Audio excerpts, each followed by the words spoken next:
Bem-vindo, aluno, bem-vinda, aluna. Eu sou o professor Marcos e esse é o nosso curso de hebraico bíblico.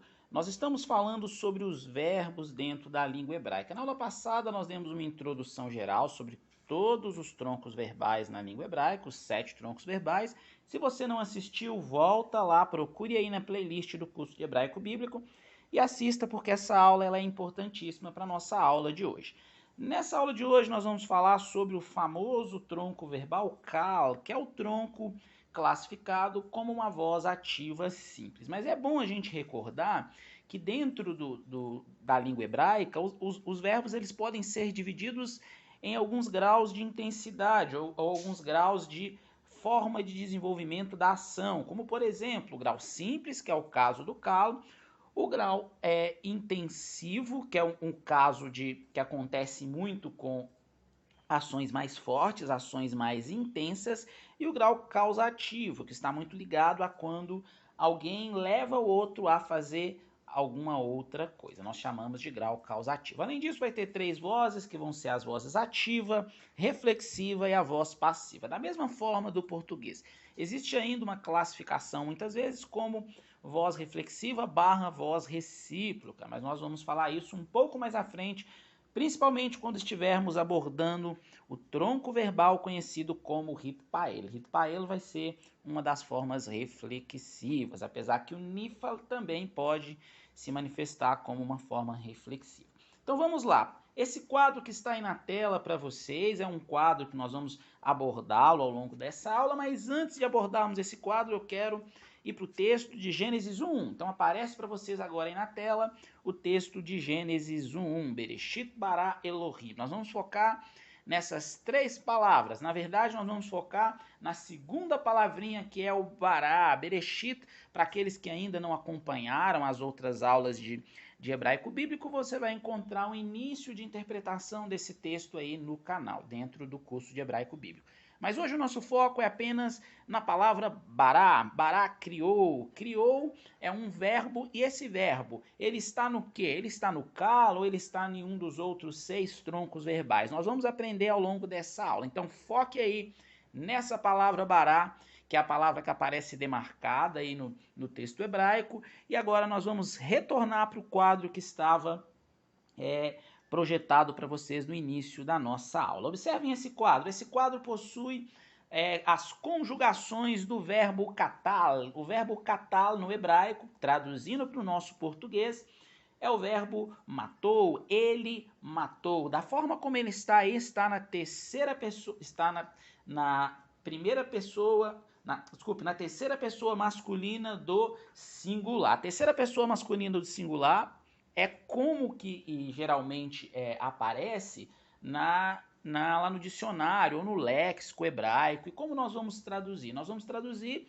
como se fosse um pretérito perfeito do nosso português. O pretérito perfeito do português seria ele matou, e não como ocorre muitas vezes no dicionário nosso do português, quando nós vamos procurar o verbo, nós encontramos no infinitivo, que aí seria, no caso, matar. Além do pretérito perfeito, a gente precisa sempre ter em mente, porque é importante, porque muitas vezes as pessoas vão traduzir para o pretérito ou para o passado, e elas se preocupam apenas numa tradução de pretérito perfeito. Ele matou, mas pode ocorrer também o pretérito imperfeito, como, por exemplo, ele matava, ele andou, ele andava. É uma ação que estava se desenvolvendo lá no passado. Observem a primeira coluna aí, onde tem pessoa, gênero e número. Nessa primeira coluna vai ter a classificação de qual é a pessoa, né? Se é a primeira pessoa, se é a segunda, se é a terceira. Vai ter a classificação do gênero, se é masculino, se é singular ou se é comum. Muitas vezes a conjugação ela é comum tanto para o masculino quanto para o feminino. E vai ter a classificação em número, se é singular ou se é plural. A segunda coluna já é a conjugação do verbo na língua hebraica. A terceira coluna já é o pronome pessoal. É importante esse entendimento, porque trechos do pronome pessoal da língua hebraica vão compor a conjugação verbal dentro da língua hebraica. E a última coluna, a quarta, já é a tradução. A primeira forma que aparece, que nós chamamos de primeira forma comum do singular, é comum porque ela é a mesma tanto para o gênero masculino quanto para o gênero feminino. Eu queria que vocês observassem primeiro o pronome pessoal, que está junto aí dessa primeira pessoa comum do singular. Tem uma coisa diferente nessa primeira pessoa comum, que é o uso apenas de um pequeno, que é o yud, né? A última consoante do pronome pessoal, ela é utilizada para compor esse que nós chamamos de sufixo. O sufixo é aquilo que vem depois da palavra, né? Temos ainda o prefixo, que vai aparecer em alguns graus ou troncos verbais no hebraico, que aparece antes da palavra, antes aí do verbo. Mas no caso do kal, essa voz aí, que é uma voz ativa simples, vai aparecer depois do verbo e nós vamos chamar de sufixo. Além de ter um yud, aparece aí meio que solto, né? Porque ele não vem do pronome, aparece um tav. Esse tav junto aí com um hirek, né, que seria o hirek para compor também o yud, então seria um hirek yud, vão compor o sufixo do complemento da primeira pessoa comum do singular. Então, ao invés de katal, nós ficaria como se fosse katalti. Katalti seria a pronúncia dessa primeira pessoa comum do singular do verbo katal. E como que eu traduziria? Eu traduziria como eu matei. Tanto a forma para o masculino quanto a forma para o feminino. A segunda pessoa masculina do singular agora.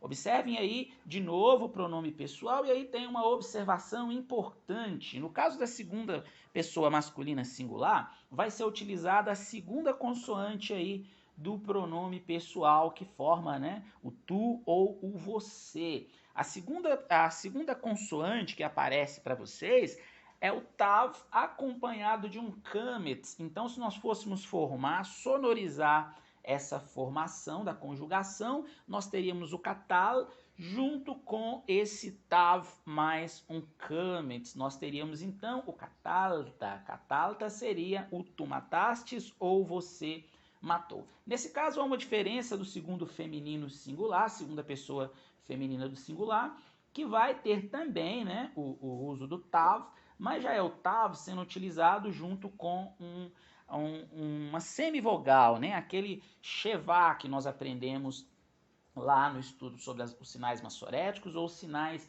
vocálicos. Muitas vezes não é sonorizado, dependendo de qual a forma de pronúncia hebraica que é utilizada aí, mas o que importa é a gente guardar que foi retirado essa segunda consoante desse conjunto de duas consoantes do pronome pessoal tu matastes, você matou, no feminino, né? E esse tav acompanhado do shevá vai formar a conjugação katalti. Katalti seria uma das formas de pronunciar a palavra hebraica tu matastes para o feminino. A terceira pessoa masculina singular, logo abaixo, aí tem uma observação importantíssima. Observem que não existe nenhum sufixo junto dessa terceira pessoa masculina singular. Não há nenhum sufixo e também não há nenhuma mudança vocálica, nenhuma modificação de sinal massorético embaixo dessas três consoantes. Por quê? Como eu disse no começo da aula, a forma de encontrarmos um verbo no léxico, no dicionário hebraico, é a terceira pessoa no masculino singular. Então vai ser puramente catalo, mas ao lado aí nós temos o pronome pessoal para meio de dar uma sequência didática, né, da terceira pessoa masculina singular. A tradução do catalo então seria ele matou. Vamos agora para a terceira pessoa feminina do singular. Terceira pessoa feminina do singular, observem também que há uma mudança, né? É utilizada a primeira consoante que compõe o pronome pessoal ela, e essa primeira consoante que é o re, que está acompanhada, no caso do pronome, que está acompanhada ali né, da vogal ou do sinal vocálico hirik, ele não aparece, seria um hirik yud, né, porque tem o yud logo do lado aí do re. Ele não é utilizado para formar o sufixo desse verbo. Então, se pensarmos na não vocalização desse re, ficaria como aí temos que tomar um cuidado, né? Porque o tet, que é a segunda consoante que aparece logo do lado do kof aí, ele vai ter um shevá. Então, na maioria das pronúncias hebraicas, ele não seria pronunciado como se tivesse um ezinho breve, mas seria simplesmente katala, katala. É uma das formas de se pronunciar. O que importa mesmo é esse re no final, que ele vai ser o indicativo da terceira pessoa feminina do singular. Tradução, ela matou. Logo abaixo, novamente aparece uma forma comum, então tem a primeira pessoa comum do plural. Assim como teve a primeira pessoa comum do singular, comum porque vai ser a mesma forma tanto para o gênero masculino quanto para o gênero feminino. Nós vamos ter agora o uso de um trecho, que é um trecho do pronome pessoal nós, esse trecho que é o nu, que é o uso ali do nu, né, junto com o shurek, formando o nu. O nu, então, somado ao catal, vai formar o nós matamos. Então, se fôssemos aí sonorizar, nós teríamos o catalno. Catalno seria a forma de pronunciar o nós matamos. Logo abaixo temos a segunda pessoa masculina do plural. Na segunda pessoa masculina do plural, observem que segue a mesma lógica, né, da primeira comum do plural, utilizando as duas últimas consoantes do pronome pessoal, nesse caso, pronome pessoal vós ou vocês, que é utilizando aqui o tav mais o segol e utilizando o men final. Então nós teríamos um ten. Esse ten vai se fixar ao catal e nós teríamos catalten. Catalten seria a sonorização dessa segunda pessoa masculina do plural. E tradução, vós matastes ou vocês mataram. Logo abaixo temos a segunda pessoa feminina do plural. Observem que segue ainda a mesma lógica da primeira comum do plural, da segunda masculina do plural e também agora propriamente dito dessa segunda feminina do plural. O que vai ser utilizado? Vai ser utilizado o tav junto com o segol também, mas nesse caso com o num final. Então, ao invés de ser tem, como era na segunda masculina do plural, vai ser ten como um sufixo que vai ser afixado ao catal. Então, catalten e não cataltem, como se estivesse sonorizando, né, esse men final da segunda masculina do plural. A tradução vai ficar vós matastes ou vocês mataram. E por último, mas não menos importante, nós temos a terceira masculina e também feminina do plural. Observem que há duas possibilidades de pronomes pessoais, né? Até aparece aí nessa terceira coluna do pronome pessoal para o pronome eles ou elas. E o que vai ser utilizado ali não é nenhum dos trechos desse pronome pessoal, nenhum pedaço, né, nenhuma consoante, como acontece na maioria das outras conjugações. Mas o que vai ser utilizado é única e exclusivamente um shurek. Então nós temos o catal somado a um shurek. Então meio que seria uma forma próxima de sonorizar.